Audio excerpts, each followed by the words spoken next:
las maras. Como vimos, la guerra civil fue horrible. ¿Y quién quiere estar en un país en constante guerra? La violencia aumentaba y la economía bajaba, por lo que parecía ser que una de las mejores decisiones que alguien podría tomar era irse a otro país. Muchos países ayudaron, de hecho, daban asilo, pero gran parte de la población, al no conseguir esto, decidieron irse por la, para aquella entonces, vieja confiable, ir por el sueño americano. Para ser más específicos, ir a Los Ángeles, California, en Estados Unidos. El problema es que cuando los salvadoreños llegaron, el lugar ya estaba lleno de pandillas, en particular de una muy poderosa llamada la Pandilla 18, creada por mexicanos, pero que aceptaban salvadoreños.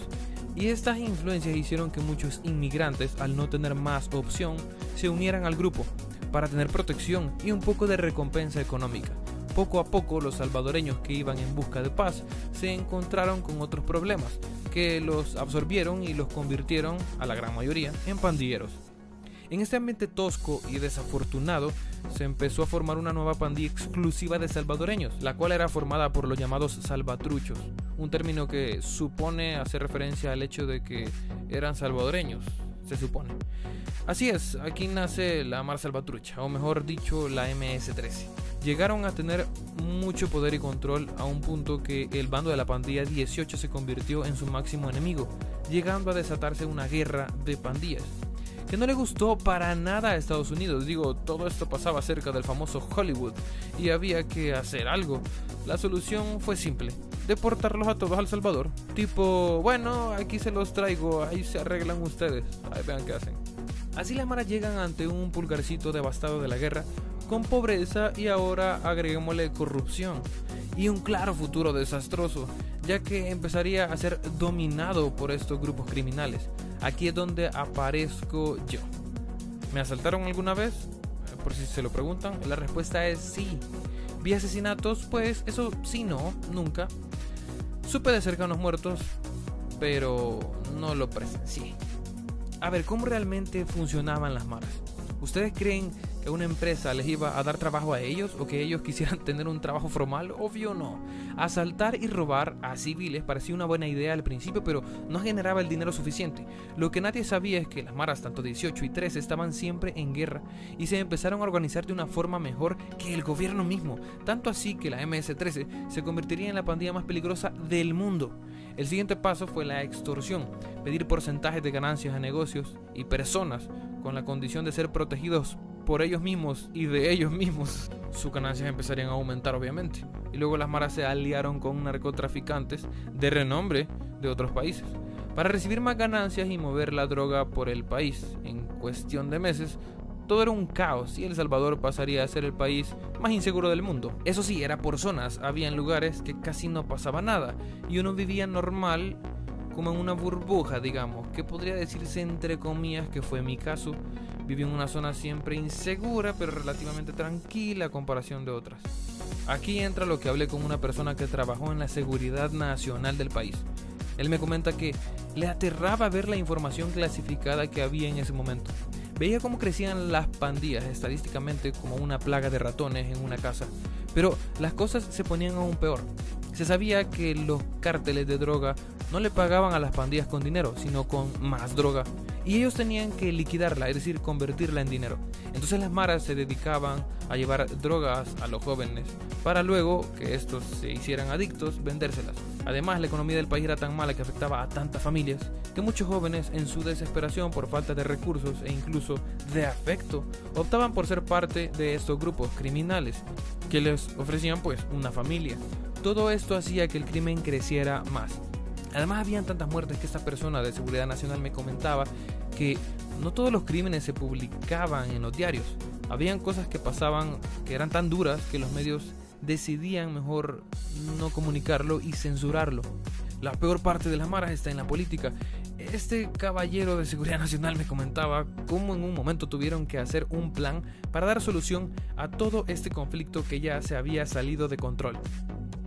Todo este grupo de intelectuales políticos eran estudiados de política en Estados Unidos. Incluso me comentó que a él y sus compañeros los llevaron al Pentágono a estudiar la inteligencia de los gringos, por lo que mano dura sería su obvia resolución al conflicto de las maras. El plan que ellos crearon era hacer un estado de excepción en el país, lo que quiere decir suspender los derechos humanos de la población. Luego, declarar a todos los integrantes de las maras como terroristas y capturarlos, que literal es casi calcado a lo que hizo Nayib Bukele. De hecho, esta persona me comentó que no sabe si Bukele se basó en el plan que ellos crearon o simplemente otro llegó a la misma idea. Sin embargo, sí hay una diferencia abismal en el plan anterior al actual de Bukele, pues, según me dijo esta persona, el plan culminaba en capturarlos a todos y sentenciarlos a pena de muerte, ejecutándolos sin ninguna piedad, cosa extrema a la que no ha llegado Nayib. Pero si la solución era tan clara, ¿por qué nunca se ejecutó? Bueno, por el bipartidismo. En una asamblea partida a la mitad, las decisiones gubernamentales se podían bloquear fácilmente. Si Arena quería ejecutar el plan, el FMLN lo bloqueaba, y viceversa. De hecho, el Estado trató de hacer diferentes alianzas con las maras para bajar la violencia, cosa que favorecería a las maras y al final seguía aumentando su número de miembros.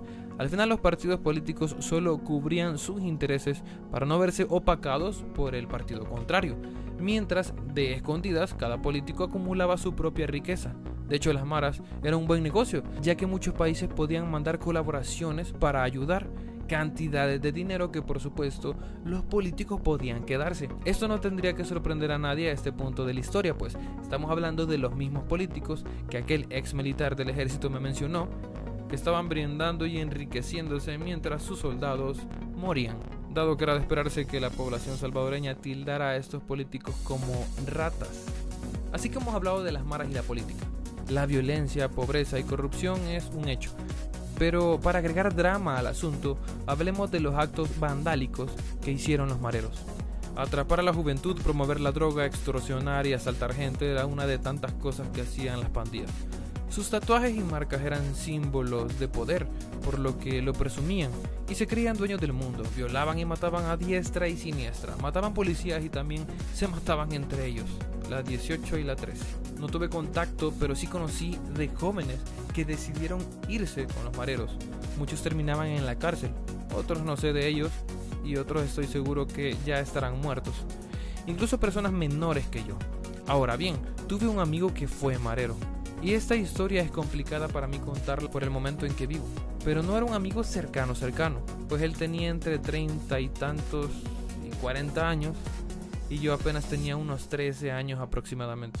Él era una persona bastante grande, intimidante, toda su cara estaba tatuada, pero ya era un trabajador normal.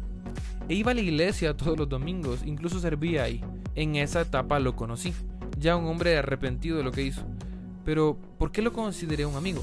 Bueno, no solo era el hecho de que lo veía y me lo encontraba en lugares y nos saludábamos constantemente, sino que además a veces hablábamos de cosas importantes y nunca voy a olvidar cuando me confesó todo lo que él hizo.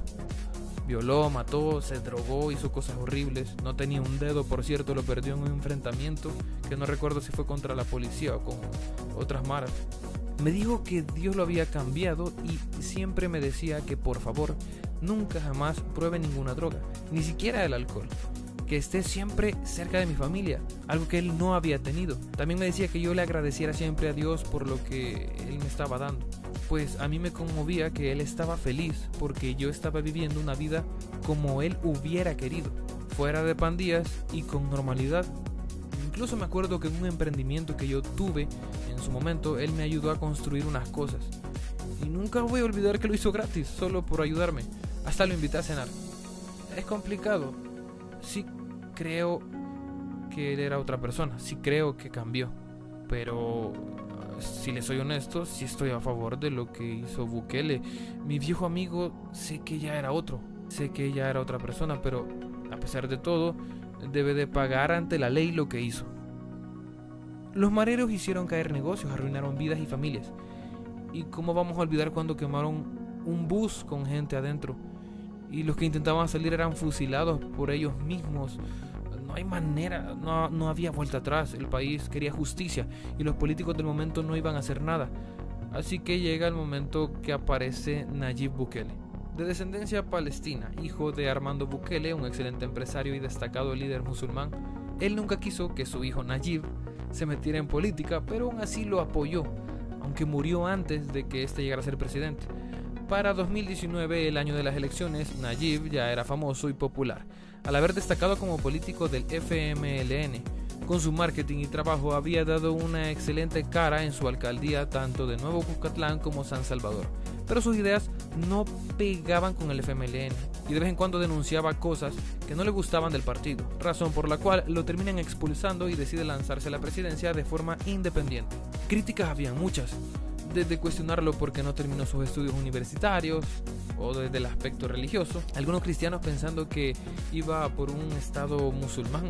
También otro conflicto que fue por el hecho del bipartidismo, que trató de todas formas de que Bukele no pudiera participar en las elecciones de ese año, con un partido que él mismo había creado llamado Nuevas Ideas, teniendo que aliarse a Gana, que es con el partido que logró ganar las elecciones, el cual fue creado por Tony Saca, un expresidente de Arena que está en el top de los presidentes que más robaron al país, y de hecho actualmente está en prisión. Lo recuerdo muy bien, el día de las elecciones parecía un festival en el país. Arena y el FMLN andaban celebrando en campaña. De hecho, Arena estaba muy confiado, puesto que habían arrasado en las elecciones anteriores para la alcaldía. También muchas personas que fueron a votar por Nayib andaban vestidos de árabes, como un gesto de apoyo a la ascendencia arábica de Bukele. Con mi grupo de amigos hicimos tour por toda la ciudad, yendo a diferentes sedes que a cada uno de nosotros nos tocaba votar. Así que digamos que anduvimos en muchos lugares. Y recuerdo incluso que la última sede que llegamos justo estaban cerrando y un amigo hizo un voto a última hora y aún lo molestamos a día de hoy porque lo anuló, hizo voto nulo. Y ya que estábamos cerca de su casa, vimos el conteo de votos en su casa. Para serles sincero, de mi grupo de amigos, pocos votaron por Nayib. Además, recuerdo que Nayib puso un tweet animando a que todos vayan a votar, que no se confiaran, por lo que dio la sensación como que iba perdiendo y él lo sabía, o algo así. Pero nada más alejado de la realidad.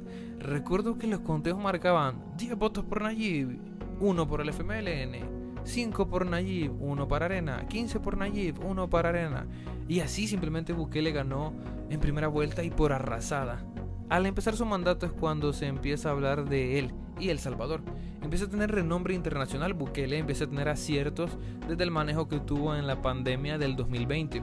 Pero también se ven cosas raras, como cuando quería que la asamblea aprobara un presupuesto y al denegarse, este decidió meter militares al lugar, parecía una amenaza. Además se puso a orar y a decir que hablaba con Dios en plena asamblea. Eso fue medio raro, la verdad, y entiendo que estuviera molesto porque a lo largo de la historia siempre se busca meter zancadilla a las buenas obras con tal de mantener intereses. Pero la manera estuvo extraña. Muchos también le critican porque hace mucho uso del comodín de Dios en sus comunicados. Luego también tenemos el conflicto del Bitcoin, etc. Sin embargo, llega el momento en el país de votar por los diputados en la asamblea y nuevamente es una arrasada. Todo el lugar se llena del color celeste, del partido de Bukele. De esta manera tenemos un hito en la historia de El Salvador. Ya no hay forma de bloquear obras o meterse zancadillas, como lo hacía el bipartidismo, pues en este momento Nayib Bukele tenía el control absoluto. Sea lo que sea él dijera, sería aprobado. Razón porque empiezan a haber más críticas como una posible dictadura. El punto es que con esta libertad Bukele empieza la guerra contra las pandillas. Le llamó el Plan Control Territorial. Los mareros empezaron a ser afectados en diferentes áreas, entonces se molestaron, empezaron a hacer matanzas y los muertos se empezaron a elevar. Esto no le gustó nada, pero nada a Nayib Bukele. Así que decidió activar el último paso, el estado de excepción. Era marzo, un fin de semana en la noche. Como de costumbre habíamos salido a cenar con mis amigos. Ya de por sí a nuestros papás no les gustaba la idea por cómo estaba la situación en ese momento. Igual fuimos. El restaurante estaba lleno, de hecho. Y por estar hablando no nos dimos cuenta, pero en ese momento se empezaron a dar las indicaciones del estado de excepción. De hecho, pusieron toque de queda para ese día, es decir, estar en la calle muy noche iba a ser prohibido. Eso sí, no me recuerdo cuál iba a ser la hora límite. Pero al cabo de unos minutos, todos teníamos muchas llamadas perdidas de nuestros papás. Nos dimos cuenta porque uno de nuestros amigos vio las llamadas de su celular. Recuerdo que estábamos en el fondo del restaurante y asomé la cabeza y cuando vi aquella escena fue un poco tétrico. Ese lugar que estaba tan lleno estaba completamente vacío. Solo nosotros quedábamos en el restaurante. Ya todos se habían ido. Rápido nos levantamos y nos fuimos. Me recuerdo que en el camino vimos un bar donde habían muchos policías y estaban desalojando el lugar porque la gente no se iba. Las calles estaban solas, y cuando por fin llegué a mi casa veo que las capturas de los pandilleros ya habían empezado. El resto es historia. La MS-13, de ser la mara más peligrosa del mundo, ha pasado a ser una de las más débiles en estos momentos. Miles de pandilleros alojados en la prisión más grande de América, donde los mareros se quejan por su maltrato y a todos nos da simplemente igual. Todos pedimos justicia. La violencia bajó abruptamente y El Salvador es un país mucho menos inseguro que antes. El turismo aumentó, pero aún falta vencer el mayor enemigo, la economía. Obviamente amo mi país, el pulgarcito ha atravesado muchos momentos difíciles, afectando permanentemente a la nación. Nayib Bukele para muchos es la esperanza. Honestamente voy a esperar lo que resulte de esta guerra. Los años venideros nos van a dar las mejores respuestas. Eso sí, siempre voy a estar optimista pensando en un futuro mejor y por qué no ser parte de las personas que vamos a llegar a ese futuro mejor.